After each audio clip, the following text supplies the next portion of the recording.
carry on from where we left it the last time we kind of had a little get together. So I'll start with the summary slide from the data pack, just reminding us of the groups that we kind of have identified through the analysis of the active lives data. I've then, one of the things that we kind of talked about last time was, well, where are these children and young people that are in these groups, and how can we identify those communities? So we've done something about that. Look at how loose my language is, because it is. I really want to test it with you. I think it's quite important that you kind of listen to our logic and see whether it's the right way of going about it.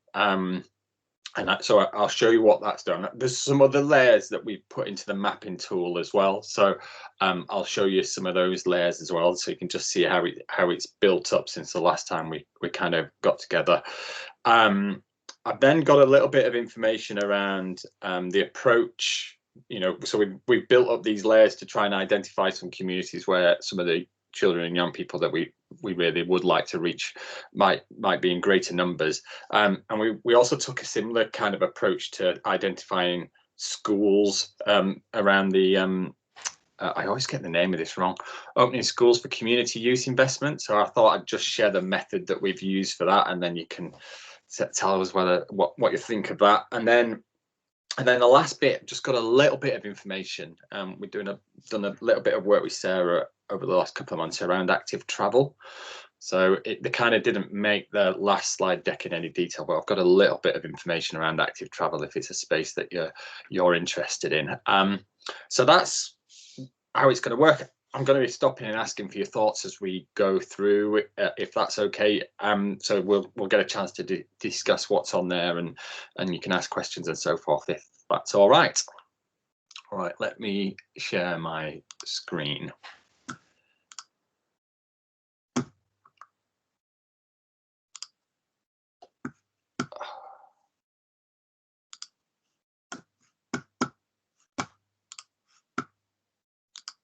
I'm assuming you can all see that. So where we left the kind of data and went into the map last time was around some of the inequalities that are still prevalent but smaller than national. When you look at the active Humber active lives data, there are still concerns, particularly around children from lower affluence families, of which there are there's a fairly sound assumption that there's a greater number of those in the Humber area, and also for girls who are less active than boys, and we kind of explored some of the nuances of that with what was emerging at the moment from the data that we've got so far, that there certainly seems to be a bit more attention required, possibly in primary schools, especially with that more active group, year 5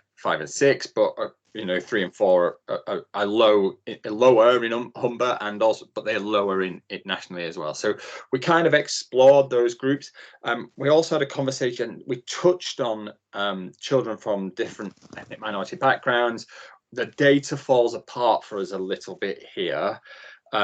However, we do know that certainly children within our Black communities and within some of our Asian communities have been significantly impacted by the pandemic.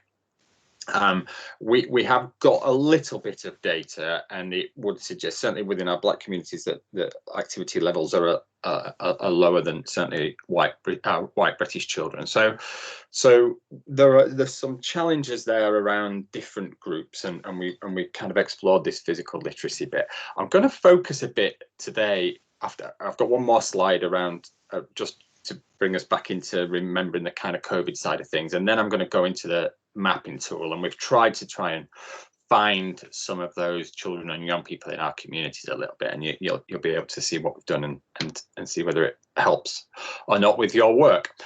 Just a little reminder about COVID, because obviously we're now in another period of time where we've come out of a severe lockdown where the schools have been shut and supply of sport and physical activity opportunities, particularly the structured side of things, has been turned off. and it's been turned back on slowly. What we've seen in the data for that period of time was that the impact, as I guess as we would expect to some degree, seems to have been worse than the first lockdown. Now, a big part of that would be the time of year. It's darker, days are shorter, and we're locked inside, or to some degree spending much more time inside than we probably would have done in a normal winter period. So some of the evidence that we've got available tells us that that lockdown had a pretty significant impact. We've got some evidence from the Sport England's work in the summer, from the summer term last year, that tells us that some of the groups that were impacted by the first part of the pandemic are some of those groups that we've already got greater concern about. So I think we've got to just kind of keep these things in our head, and we've seen, and I guess some of it's more than anecdotal now, and the evidence is starting to emerge, and I think we touched on this the last time we got together, that children returned to school after that first lockdown, maybe having gained some weight, and this is generalizing, of course, maybe having gained some weight, fitness levels being lower than they were, and what we saw in the data, which I think we did mention last time, is some of this reduction in some of the factors around physical literacy. We saw children in that summer term reporting lower levels of confidence, competence, and enjoyment, and those things are really important because strong feelings towards those, strong perceptions, attitudes towards those factors, the stronger the children's attitudes towards those factors, the more likely they are to achieve their 60 minutes as an average a day. So these things getting worse are very likely to lead to activity levels getting worse. So we've got to pay some attention into that space around physical literacy, and especially when you look at some of the nuances in those factors between different groups of young people, it is some of the groups of our ethnic minority communities that are probably experiencing, greater shifts in some of those physical literacy attitudes. So we've got to just keep some of this in mind as we continue our work with children and young people. Right. So where are some of these groups? Low affluence families, not very easy to find in other data sources because it's collected in a way to make it easy for children and young people. It will, to some degree, strongly associate with lower socioeconomic groups, and obviously we can get information on lower socioeconomic groups at a really low level using the census data. However, that data is bang on 10 years out of date, and so we've been a little bit not apprehensive, but we've been thinking about, is this something that we can use that's a bit more up to date than socioeconomic status? So what we've decided to use is income deprivation affecting children. If you don't know what this is, the indices of multiple deprivation is made up of 7 different indexes, and one of those, which has got a range of different factors in it, which they pull together to create IMD scores. One of those indices is income deprivation affecting children, and this data is more regularly up to date. The last time I think it was done was 2019.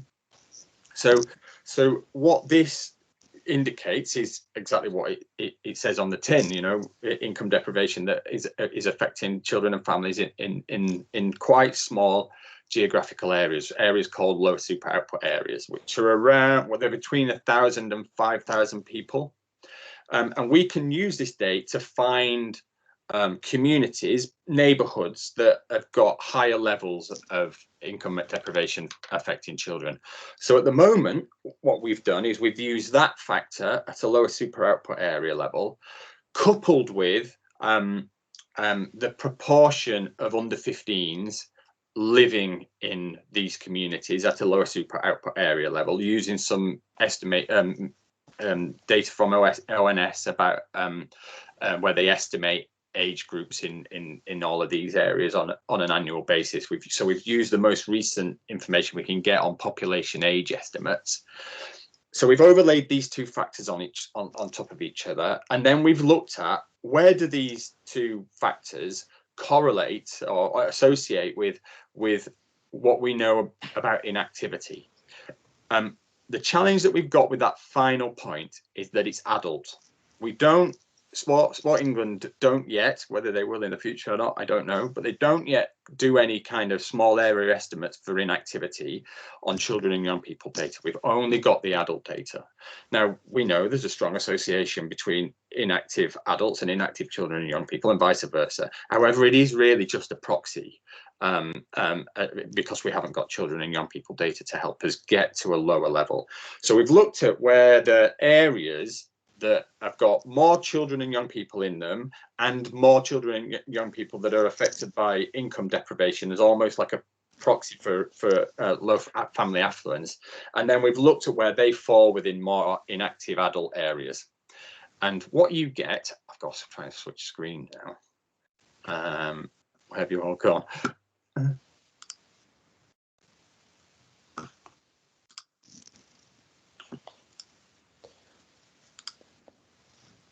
What you get, hopefully, is, oh, stop doing that, this. So this is the mapping tool. This has got just the local authority areas plotted on it. If we click on the layers tab, we get all of the layers that we've been putting on and playing with and building up. A lot of these we've already touched on the last time we got together. What's new are these top areas down to suggested high priority areas. So these layers above this one I'm just about to tick, all of these layers are new bits of data that we put on following discussions at the last workshop. So what have I just turned on? I've just turned on those suggested high priority areas, and it is a suggestion because this is just the way that we've tried to unpick the puzzle at the moment. You might listen to it and think, well, that doesn't make any sense at all. Why aren't you trying this? So we can have that discussion shortly. So what you start to see is that we start to get these pockets of communities where these factors overlay. And let me just pick on Scunthorpe and zoom in, and you'll start to see these areas highlighted. And then what you've got now is the ability to turn the layers on that we've used to identify that. So the first one was children and young people aged 15. So you can see how the darker the pinky purple, the more children, the higher the proportion of children and young people in that area. So you can see this patch falls into, all of those patches fall into areas where it is the darkest colour. It's in the top quintile. If we turn that off and put on income and deprivation affecting children, you'll see how they, all of these areas, by that little patch up there, which is in the second most deprived decile, you'll see that they all fall into that dark brown color of being most deprived. And so you start to see how these communities are highlighted, and then we turn on inactivity and you can see that they fall into the pink and red parts. So that's the worst too. So we're talking adult inactivity at 28% and above, up to potentially 40% in some parts of the area. So you can see how we've kind of built these layers up in order to be able to identify communities where we're more likely to have some of the inactive children that we've identified from the data. I'm going to stop there and take any thoughts, any questions. Should I put the link to this in the...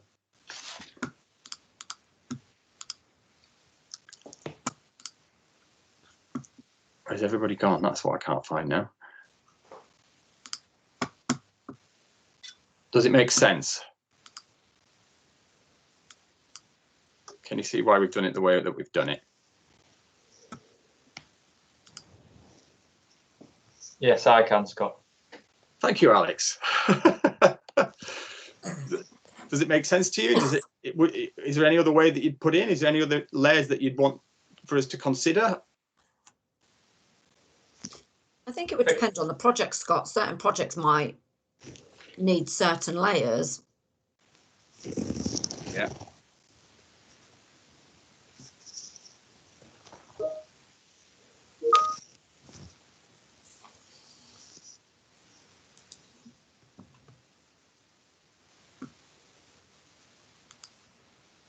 Is there anything anyone else wants to look at on the map?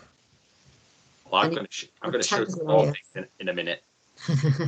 so I've got some other bits. Should I show the other bits and then stop again, as if everybody's stunned to silence? Okay, right.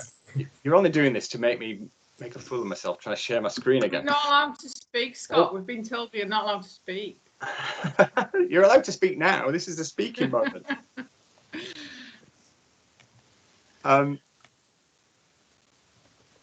Where's my screen gone? Where's it gone? Gosh, did I close it down? No, there it is. Right, can we see that again? Yeah? We can see it, yeah. Good, thank you. Right, what we're going to do now is we're going to just come out of this. So the other bits that we talked about last time is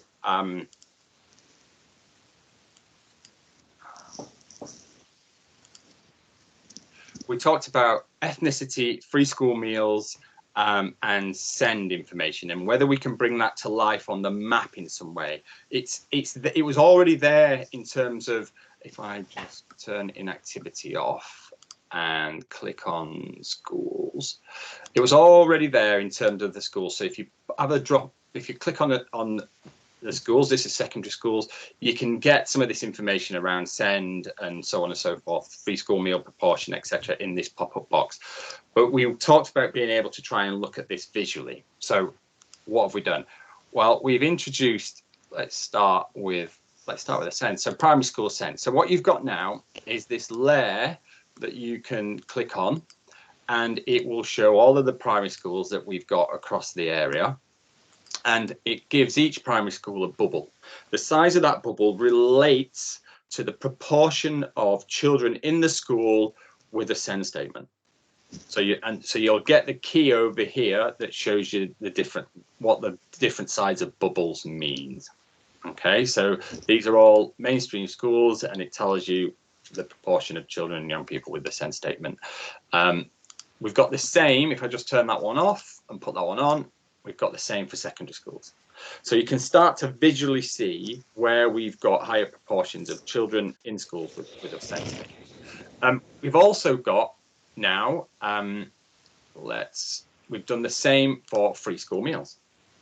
So it's the same method that we've used in order to be able to show the proportion of children in the school with free school meals. The bigger the bubble, the higher the proportion of children on free school meals for both primary school and secondary school. Okay, and then the final thing is we've taken, and this is where it gets a little bit. Scott, we've just had a question about the special schools and the bubbles. Yeah. What's the question? Okay, let me think this out. I'll speak, Sarah. It's probably easier. Scott, the large bubbles, are they special schools? No. Or are they mainstream schools with a large SEN? Yes, the special schools would be 100%, I'm assuming. So my understanding is that they are mainstream schools with a large SEND proportion. Is there a special school filter? Can we just get the special? So you can put special schools on by just clicking that button. Right, perfect. Thank you. So if we click that and click on the primary send, it'll come up with different bubbles. Right. Okay. I couldn't see the percentages down the right hand side column because it's a bit small. So I just thought those big bubbles might just be special. So it goes up to nearly 40%. Right. Okay. Thank you. So, and if you want to click on the big bubble, it'll bring the school box up and it'll tell you the numbers. So it's 39% of the. It's only a small school. 67 on the roll. 26 of them have got a send statement, which is 39%. Wow, thank you. Yeah, what we were intrigued by, and actually I'll come back to that. I'll save that for a minute. Let's just have a look at diversity. This one's a little bit more tricky. Why? Because the proportion of different ethnic minorities in the community across Humber is quite low. So when you try to map a specific group, we're talking such small numbers, apart from white other, okay, which is a larger part of the community. But it's still quite small. I think, I've got a table in a minute that I can have a quick look at, so rather than just trying to guess. So what we've done with this is we've mapped at the moment, and we can separate some things out if it would help. So at the moment, what we've mapped is the percent of the school from ethnic minority groups, including white minorities. So the bigger the dot, the bigger the proportion of school, larger the proportion of school a school is made up from ethnic minority groups, okay, including white minorities. So it's the same as what we've just done. Larger the dot, larger the proportion. So it gives you a sense. However, what it doesn't do is it doesn't tell you what group makes up that school.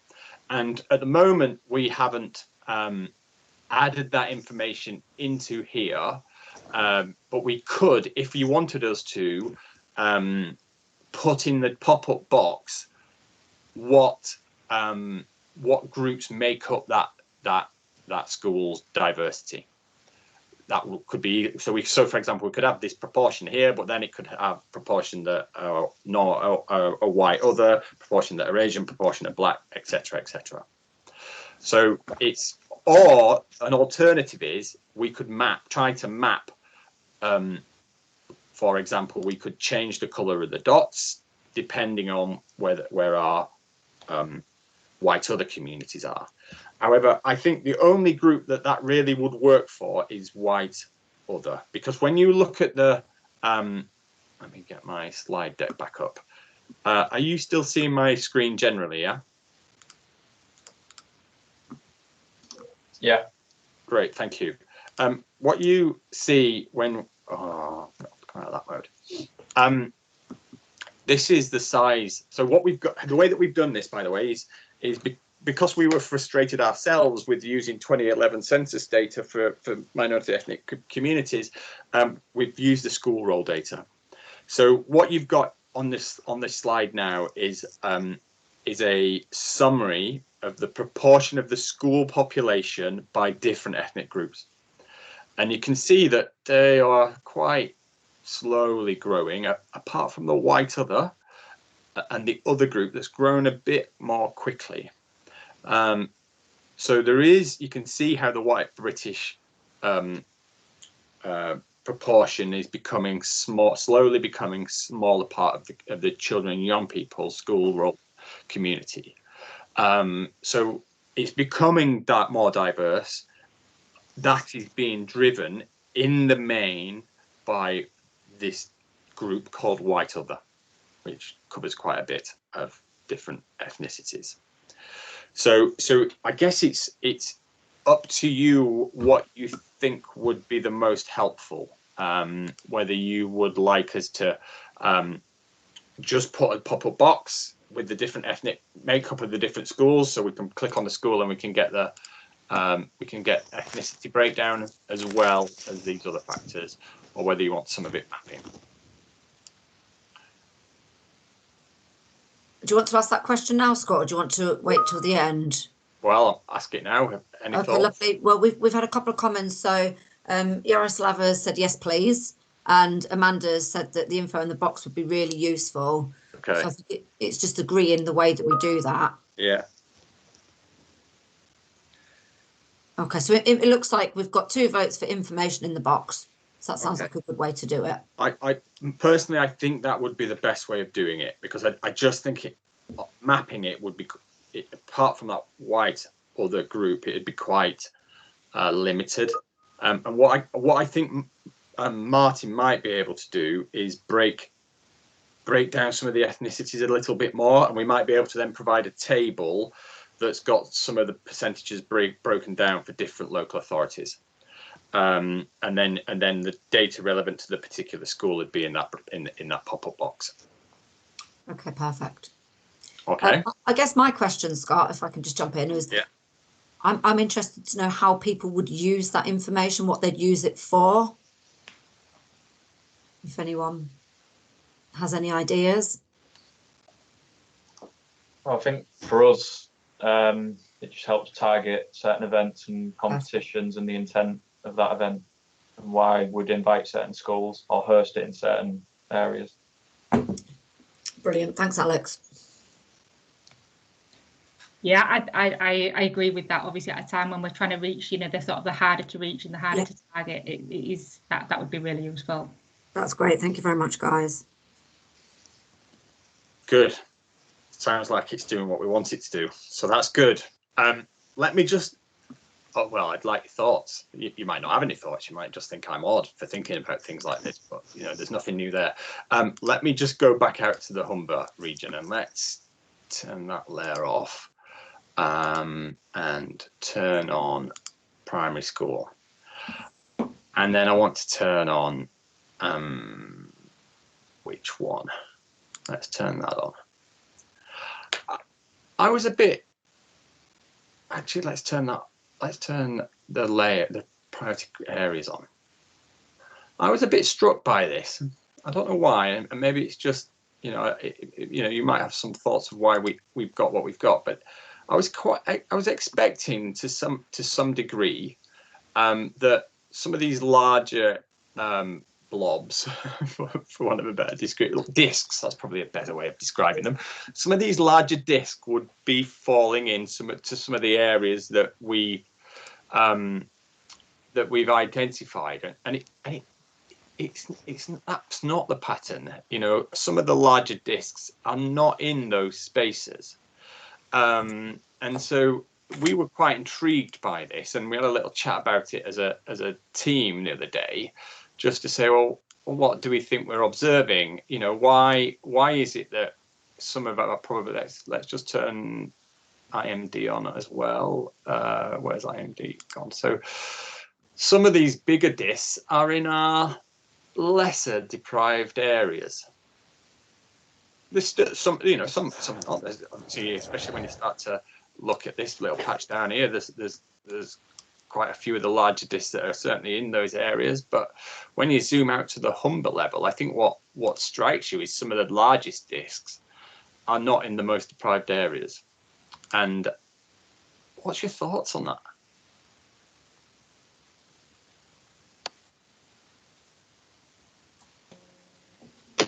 I guess some of the rural areas have got quite small schools, so the proportion may be greater. That's a good point. With regard to that.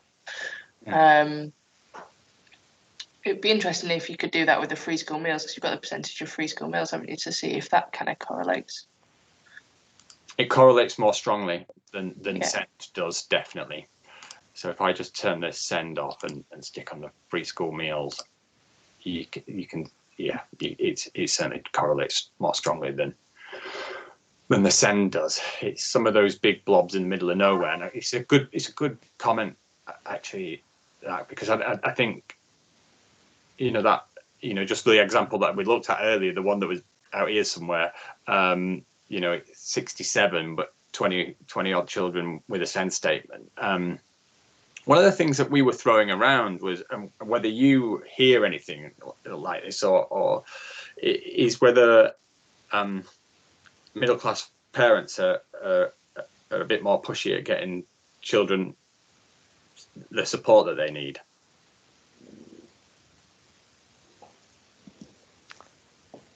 That's an interesting point, actually, Scott, because for some disabilities like dyslexia, you have to pay privately for the assessment. So that would correlate with what you've just said.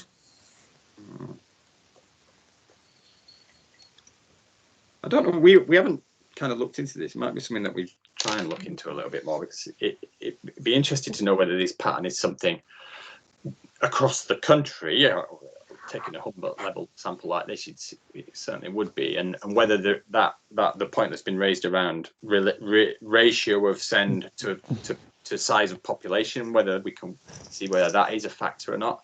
It's certainly something that has caught our interest, because it wasn't maybe the pattern that we expected it to be. Right. Can I ask a question, please? Yeah. Apart from when you've specifically said, Scott, is all this based on the 2011 census? Because obviously, in a year's time or whenever the 21 census data comes out or is released, I think it's quite a long time, isn't it? This could be a whole new ball game, couldn't it? Is this all 10-year-old data? Predominantly.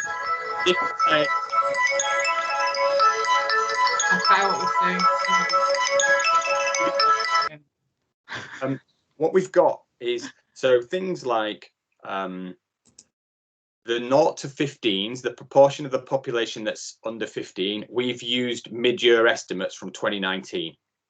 So the main organisation that deals with statistics for the country, ONS, publishes population estimates every year. So we've used those, the latest version of those population estimates. The 2011 data that would be on there, we've got ethnic minority groups mapped at a lower at a lower super output area level. That would be based on 2011 data for ethnicity. However, what we've used for children for the blobs is the school roll data from the last academic year.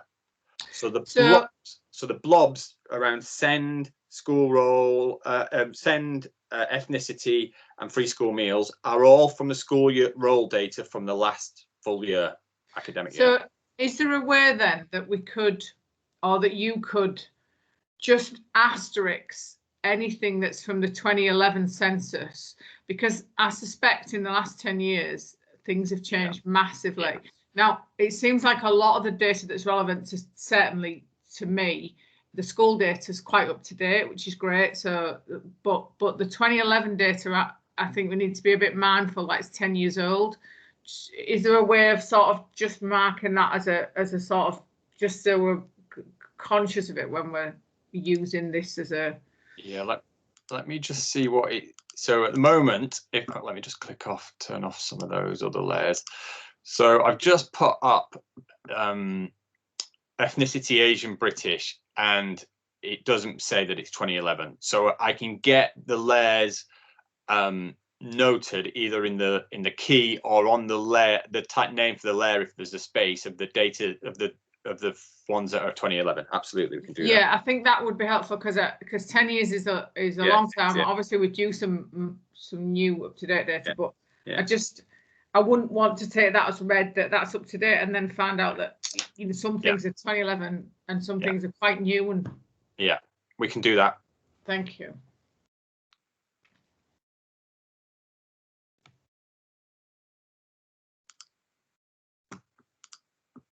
Any other thoughts, comments, questions?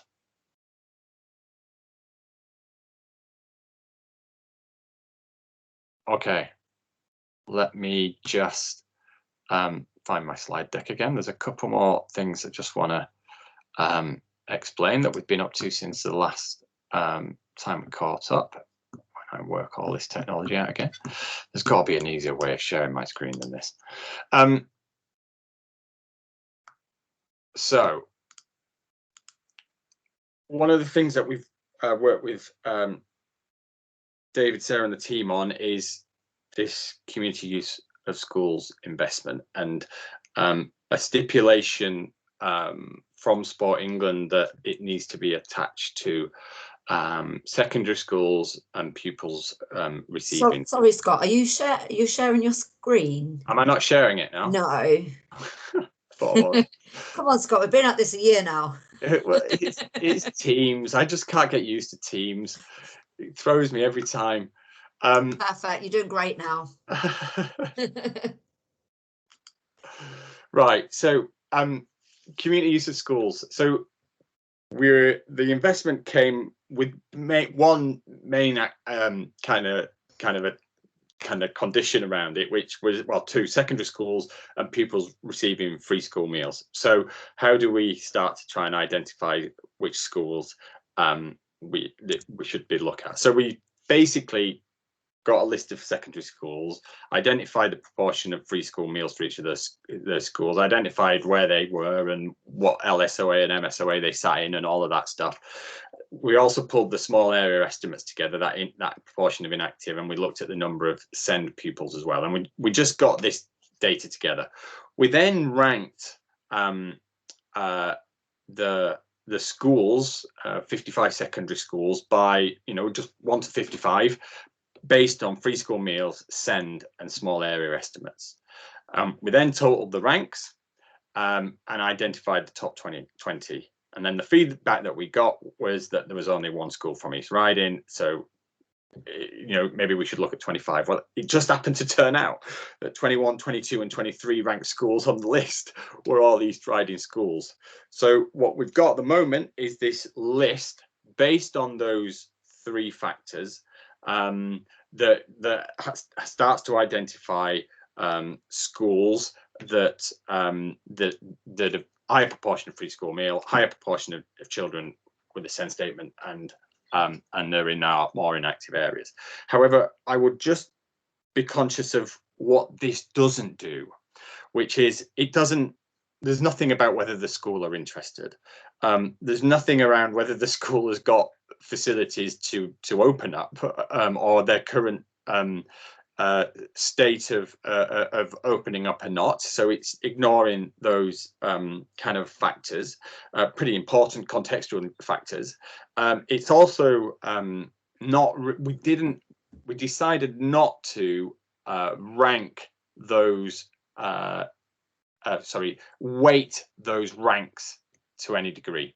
We thought that these 3 things were of equal interest. It might be that we could have given free school meals a double weighting. It's one thing that we could have done. We just wanted to try and keep it a bit simpler. Is why we did it. So just be conscious of those things, because there might be 23 schools identified now, but we don't know what their interest is. We don't know what facilities are. We don't know what their current state of play in terms of community use. So that's our thinking behind the method for that piece of work. Any thoughts, comments? I heard a beep. Sarah. Yeah, Kate's asked a great question, which we've actually had many discussions about, Kate. So Kate thinks it's really useful to see the club mapping. Is there a layer for community organisations delivering physical activity? It's something we've just. Do you want me to take this one? Can do. It's something we've discussed at length, Kate, and certainly at the end, I know you have to shoot off, but one of the things we're going to look at is other data sets that we could potentially add and the what next. So it's certainly something we can look at. It's just, it's how we manage that data and keep it current, I guess, is the age-old discussion that we keep coming back round to. So really, yeah. What's on there at the moment is a clubs list that we got from Sport England probably about 12-18 months ago, I think it was. Yeah. But it's just clubs, and I would say sports clubs. What we've also touched on is whether we can bring green spaces information in there and facilities. We can take a chunk of data from Sport England's Active Places Power and put that into it as another layer if people thought that would be useful. However, it's a messy chunk of data, so it's not the easiest to present in a way that's useful, would be one of my reservations about it. But what it doesn't do is identify opportunity supply, whether there's actually things going on in these. It doesn't give you any of that. It just tells you there's some tennis courts. And so you've got this clubs bit, which we're going to have to think about how we try and keep up to date, or Sport England might be able to do that and share it with us. I don't know, but we've got to tease that out, I think. And then you've got a lot of community activity that probably isn't mapped or pulled together anywhere and will change a lot that isn't in here. Does that answer your question, Kate? Did you want to? Yeah, no, thank you. And I know it's a really tough element to add all that informal community provision that's going on, but I suppose it is that stepping stone of getting young people physically active, that they won't always join that club, and how do we start to see where the gaps are in that community provision as well? I mean, we've got some data but that we're happy to share with you, but there'll be loads more to capture, I suppose, there. Yeah. The bit from me would be, if you've got some information about that and want to map it, then we can look at what we can do with it. The question will come is, how do we keep that up to date? That doesn't mean we have to do it kind of every 6-12 months. We can, you know, even if it's every couple of years, you know, we just need to put some caveats on it that it is as it is at the time of publishing. So what you notice when you turn the clubs layer on is quite interesting. So where the clubs are, especially when I should have done it with this, I can go back and do it if we want to. You know, you look at where the communities that we've identified with the higher number of children in, and you'll start to look at some of the clubs, some of those communities, and where the club infrastructure is. And it might not seem that far away, but it's far enough to put a barrier in the challenge of getting young people into that club. Yeah, I think another opportunity might be some of the provision going on this summer, and a lot of community organisations who do deliver physical activity will be doing something, and the council and other providers might have that information to get us a base layer of information that might be able to be added to this, perhaps. Do you mean the HAF, Kate? Yeah. Yeah, okay, that is something that we've discussed, the potential for mapping that. But again, it's like Scott said, if you provide the data, then we can have that open discussion about what we can do with it. Yeah, great stuff. Thanks, Sarah. Thanks, Scott. Thanks, Kate. Scott, just quickly before we move on, and Amanda's made the point that some of the information looks quite out of date around the club info directory. It's going to be. There is a lot of opportunity there. I just think that maybe at the end we discuss that within the next steps and look at what we're going to do next. Yeah, it's going to be out. As soon as that's published, it's going to be out of date. That's the challenge. So it's how do we, if we want to keep that on top of that, how do we keep on top of it? What's the process for doing so? Certainly worth us having a chat about. Shall I move on? Yes, please. So this is the last little bit, and then we've got a bit of time to just kind of pick up some of the things about what to do next and how to move it on, and some of these things around the clubs and facilities and stuff like that. We've been doing a little bit of more deeper digging in terms of active travel. This is, you're hopefully a bit more used to these slides. If you weren't here for the first workshop, I probably need to explain some of these groups.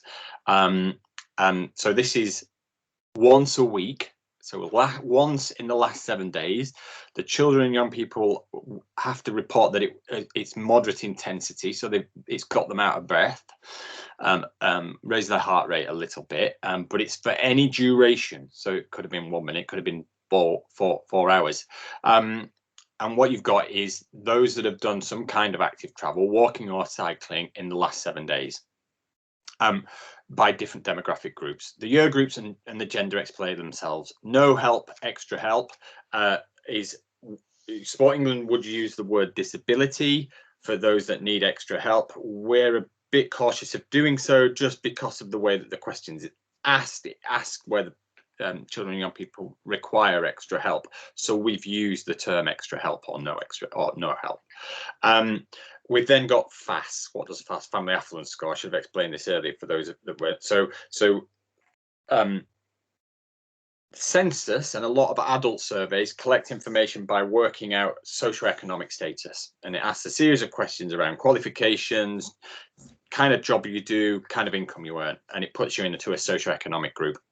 Those questions are quite complicated for children of any age to answer, really, because it's about your parents' skills, your carers' skills. You know, it'd be quite hard to answer. So some clever boffins somewhere have devised a different approach around family affluence score, which looks at a series of factors and then groups children into, gives children, you know, applies a score to that group. So those that score between 0 and 6 are in low family affluence. I think it's 6 and 10 is medium, and above 10 is high, something like that. And the questions it asks are things like, do you have your own bedroom, or do you share? How many bedrooms does your does where you live have? Do you have a washing machine at home? Have you been on holiday in the last 12 months? Did you go abroad? How many computers have you got? It's that kind of question that then they create a matrix and basically apply a score to the responses that they get. And what we saw in the data was that children and young people in our low affluent families are less likely to be active. However, they are more likely to have done active travel in the last 7 days, which is something that you see in adults as well. Active travel is really quite an important way for adults to get minutes, a very important way for how adults in low socioeconomic groups get minutes. So we've got these differences by age. As you can see, it starts to drop down. There's a small difference by gender, but not huge. Not a lot of difference from that needs extra help, no extra help perspective, but there is quite a difference from a family affluence score perspective. Now we can understand this a little bit more from a cycling. You can see how the green towers have dropped.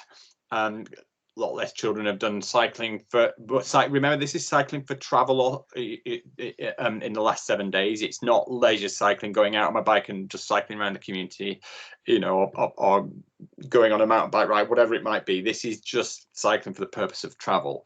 And you can see that when it comes to cycling, children from a high affluence families are more likely to have cycled in the last 7 days than from low family affluence families. So you can start to see there are some nuances again here, especially in those age groups, 5 to 6.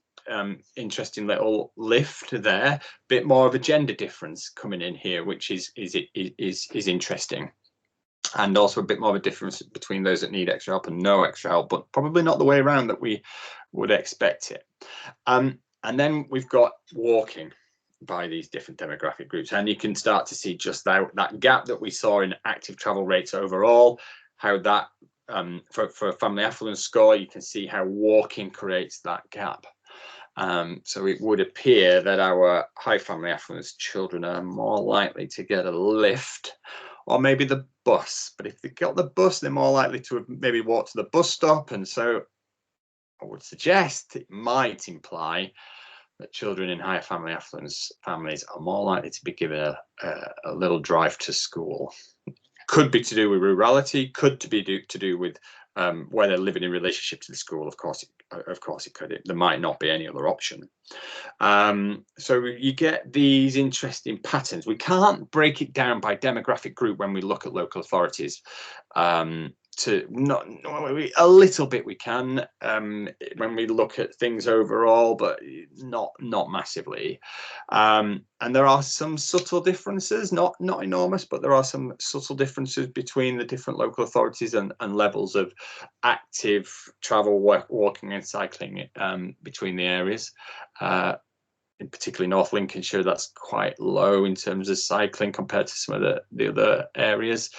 Whereas it's walking in Hull that's probably a bit lower than we'd expect. And that surprises me. You would think that walking, bearing in mind more lower affluence families in Hull, well, certainly a larger proportion of low socioeconomic groups within our population who are more likely to walk, and yet we've got lower levels of walking being reported by children and young people. So that's quite interesting, and that's as much as we've got at the moment. Any thoughts or comments before I move on?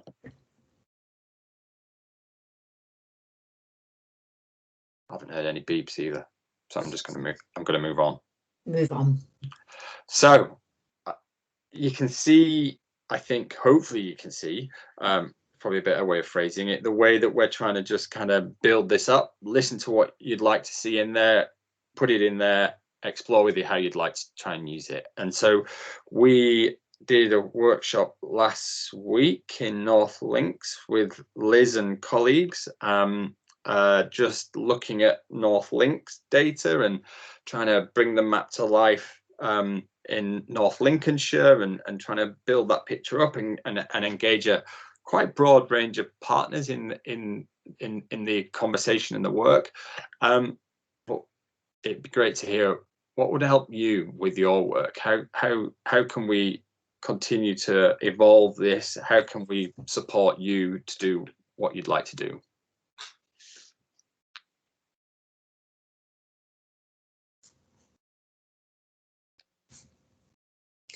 Just to put in there, obviously we had our Northlink session last week, which was really well received, got some great feedback from it, Scott, and I think just to give an idea for other areas, we're basically creating a smaller subgroup with some key influencers to see how we take that insight further and can influence more people. So hopefully can get more of the education folk on board and actually seeing how this nicks down to their school and how we can influence things. So really positive that we took that forward. And had lots of people, different people around the table, which I didn't really expect, but we got some really good feedback. I think it's just good that as many people as possible know the picture of what's happening in the workplace, because it can be really powerful. So thanks to Scott for doing that, and would advocate that in other areas if we can pull that together. Let's really helpful I'm glad it worked.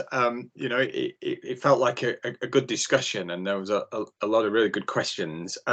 Is it worth just saying about who you managed to get along, because it really was quite a diverse group of partners, wasn't it?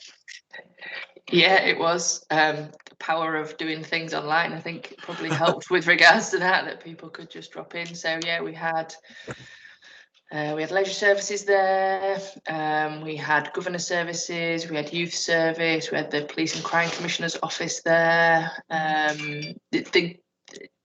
Not wanting to take the credit for getting all those people there, but in North Lincolnshire we've kind of got those groups established, and I basically just put it to those networks to join us. So a lot from public health were there. So yeah, just a real wide audience. I can't quote them all, but I think we had about 20 or 25 people that joined in and were listening in. So it just helps make the case when you're talking about this, and now that tool's in place, people can use it and draw upon it and hopefully help direct their work. Yeah, thank you. I think we even had libraries and arts, and yeah, no, it was good, really good.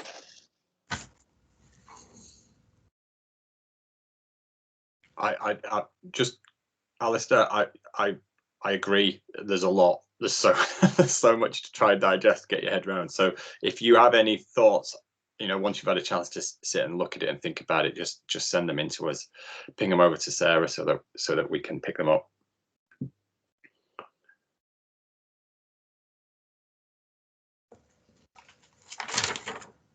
Any other thoughts on how we can help? What to do with it next?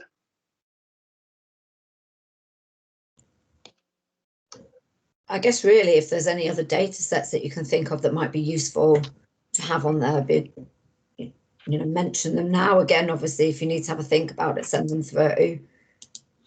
Sarah, I think I don't know how we could do it, because obviously we mentioned about the club data being out of date, but could we have like the walking distance to school layer? Could there be a walking distance to local clubs? That's one, isn't it, Scott? No, not clubs. No. You wanted a walking distance to clubs, Alex? Sorry. Yeah. Okay. We'll put it on as a separate layer. I think you mentioned that last time, Alex, and I did write a note, but I've obviously not remembered to pick it up. I wonder if there's a way. I'll also. I'll have a think. I mean that walking distance linked to the primary school or the secondary school, like how to the kids that attend that school, what clubs are within walking distance? Distance of the school. Yeah. We can. There's probably two things here, which I'll have a chat with Helen, who does our mapping. So we can put a walking distance around the clubs. That's pretty straightforward. I'm just wondering whether Helen's able to do some analysis of how many clubs fall within the walking distance of the school, as the school is almost like the center point for those children. And I know it's not as straightforward as that, because kids live everywhere, don't they? But we could use the school as almost like as a central point and look at what's within walking distance of the school. So, and I think we might be able to do some analysis of how, what's the proportion of clubs that within a local authority area that are within a walking distance of a school, that kind of thing. Pretty easily, I think.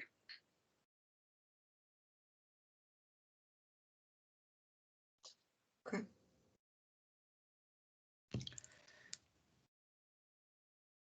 Anything else? I've got questions, Scott, please. Well, two actually. Are leisure centres on there?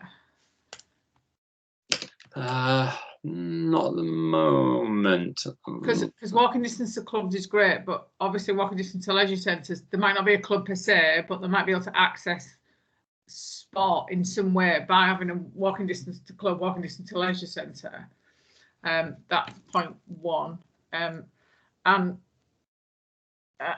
mean, given that we're in total wish list territory here, how detailed is the club data that you've got? How much does it drill down into? Not very. Is it quite a high level? I can tell you that. So leisure centres are not on there because that's into that whole space that I mentioned. I'm not, by the way, I don't want to give you the impression I'm against putting them on there. It's how we might use this massive chunk of information that's quite complicated from Sport England around facilities. So I think there's a bit in here for us to tease out some kind of method of bringing green space in, because I think we can do that relatively easy using some existing data sets. I think there's something around facilities, so which would then pick up leisure centres. But it's how much you want to know where ski slopes are. There's some challenges with that data set. In terms of the clubs, what we've got is obviously there's a point on the map that shows where the clubs are. When you click on the club in a particular place, it tells you, it gives you some detail, the name of the clubs, what sport it is, whether it's been funded, whether it's part of the national governing body, and so forth. But it's pretty basic like that. It doesn't tell you, for example, whether they do anything for children and young people, as far as I'm aware. It doesn't. So where does it feed in from, Scott? Sorry if I've missed that. Where does that so Gary got his hands on a spreadsheet from Sport England about 12 months ago, 18 months ago. And I can't for the life of me recall where it came from. David might remember, or Martin will definitely. Colleague. It doesn't matter. I kind of understanding where it came from. Well, let me understand why, what sort of breakdown that is on that spreadsheet. Do you see what I mean? Because you could go on forever saying, has it got a junior segment? Has it got an SEN segment? What sports do they do? But to have that sort of information would be like gold dust, because it outdates so quickly anyway, because clubs move on. And so yeah, I just wondered how detailed it was. Yeah, it's not. It's literally the name of the club, whether they're on the national governing body list, and their address, basically. The fact that we've got that much is great. I mean, we can go off and say, right, there's a swimming club. We can then go off and find out a little more about it. The fact we didn't know there was a swimming club there at all before, so now at least we do, and it's a starting point. So that's fine. Thank you.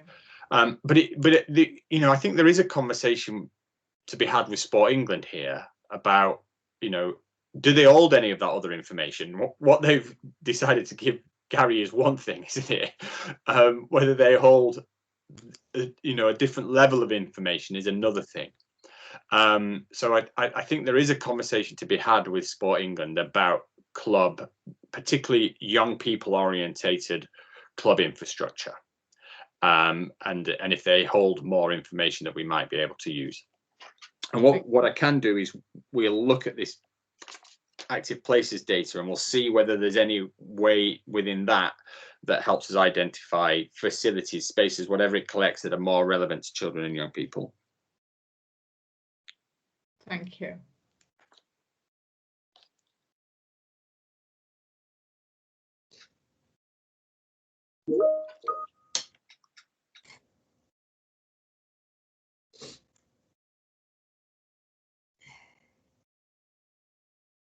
David doesn't remember. Well, neither can I. Martin will. He'll remember. He had to play around with some of the information. We can pick up. Swimming will definitely be in the facilities data if we put that on, so that would get picked up. Yeah, if we could get an understanding of local links. One of the things that was fed back to us the other day that we've got, I think there's like 4 clubs. I think it was Sarah, you mentioned that there's 4 clubs in Withensea, but one of those is shut because of the, is closed because of the pandemic. So it was a football club that's gone. So this information is pre-pandemic, definitely. So we don't know what's going to come out of this, and whether Sport England has any intentions of refreshing their information on the back of the, the experience of the last 12 months or so. Something that we need to ask, I think.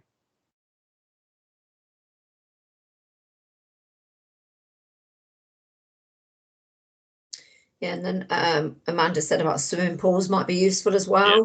Yeah, we could pick that up. I'd imagine some of that's available in the active places power. Yeah. All sorts is available in active places power. That's part of the challenge. But we can strip it down a bit, I think, or find a way of showing what would be most useful. Perfect.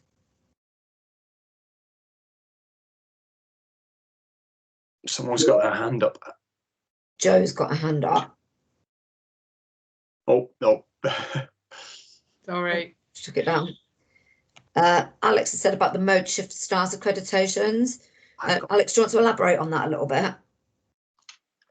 Yeah, so as part of that accreditation, the schools have to do student, staff and parent surveys and consultations.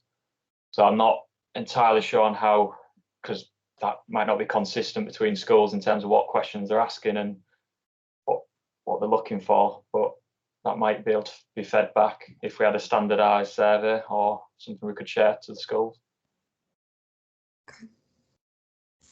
You're gonna have to help me now. I have got something which I really hope that is what it is, but what is it? What mode shift stars accreditation?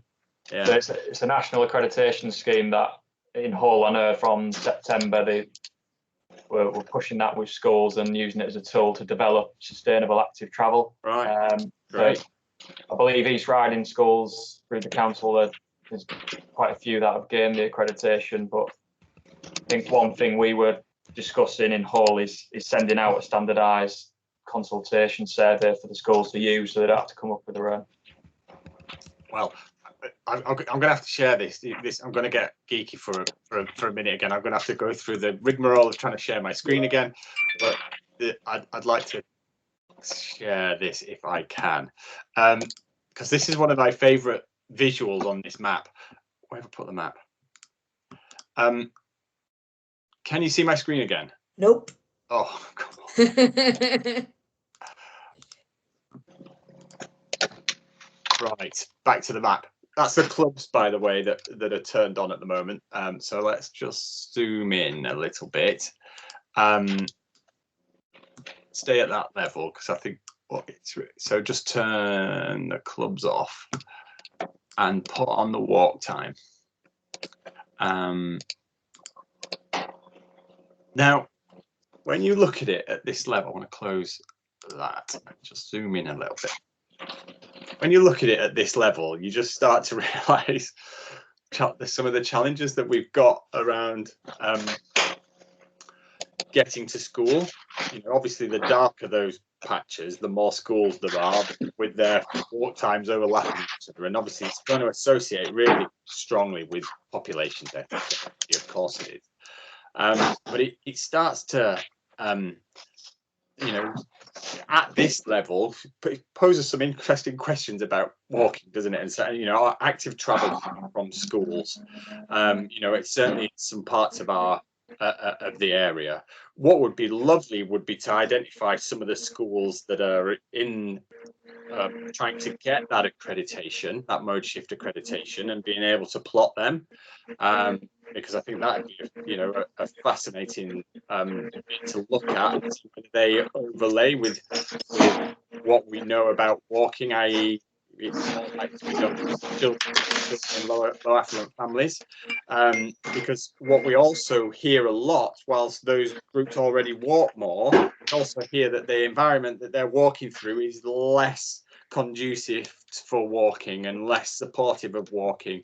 And so it's being able to try and build up some of this picture would be really helpful, I think.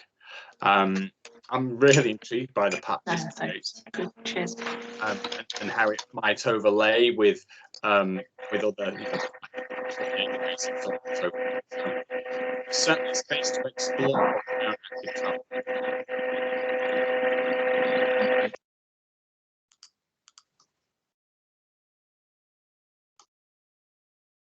Are you able to pick up with sporting with the next? Sorry, I'm just trying to read some of the questions. That was a question for David, Scott. Sorry, that was just. Sorry, Scott. I was just trying to mute whoever was sounded like an aeroplane about to take off. Okay, so we've got a question from Andy McGee. Would this feed into the local authority whole system approach to tackling childhood obesity in whole? Andy, there's absolutely no reason why we can't look to track that childhood obesity data. It's already on there. Yeah. There's no reason why we couldn't, look at the mapping. One of the suggestions that Scott had was obviously the more data that gets on, the sort of more crowded the map is. So it may be that we'll have the Humber wide, but as we really drill into the detail, we'll have to have specific local area maps. That is certainly something that's relatively straightforward to do. And I think, yes, more layers would certainly lead itself to doing that. What I would also suggest, another factor that we need, as if there are different layers, if we've got different layers of data, in different parts of the area, then that lends itself even more to go down different, creating a map for each of the 4 areas. Then you can bring it to life with relevant data, which was, something that we kind of touched on in North Links, wasn't it? Yeah.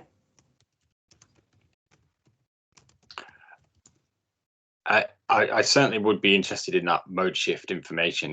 It would be fascinating to see where that's happening. Does that overlay with some of the groups that we know are more likely to be inactive and are more likely to be walking more already? Just trying to unpick some of that, I think, would be really interesting. And then in terms of that, tackling childhood obesity, Andy, I think this information should be put in front of them somehow. So it would be great to think about how we can do that. Okay.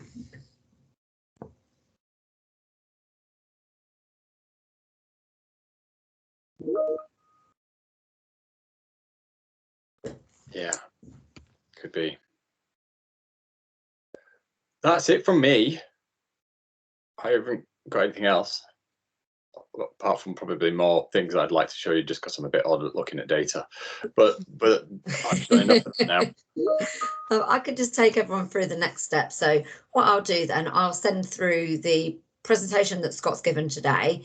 I will recirculate the link to the mapping tool, and I'll send the recording round. I've also got just a really brief little post insight briefing questionnaire that I'll send round, and within that we'll look to sort of capture some next steps and things like that. But obviously, don't worry, if you think of something in a couple of weeks' time, feel free to send it through to me. Myself and Scott meet fairly regularly, and we are looking at how we continually move this work on as we sort of find out a little bit more and learn a little bit more. Obviously, it adapts, and this will move with us. So yeah, that's it from me, really. If anyone has anything they would like to add. Just a thank you from me. It's brilliant tool. Thank you, Scott and Sarah and everybody who's pulled it together, because it's fantastic going forward. Thank you. Perfect. Thank you all for giving up your time to come along. Yeah. Good to see you all. Awesome. Thank you. And we've give you 20 minutes back, so go have a cup of tea, everyone. Cheers. Thanks, Scott. All right. Thanks all. Bye. Take care. Bye.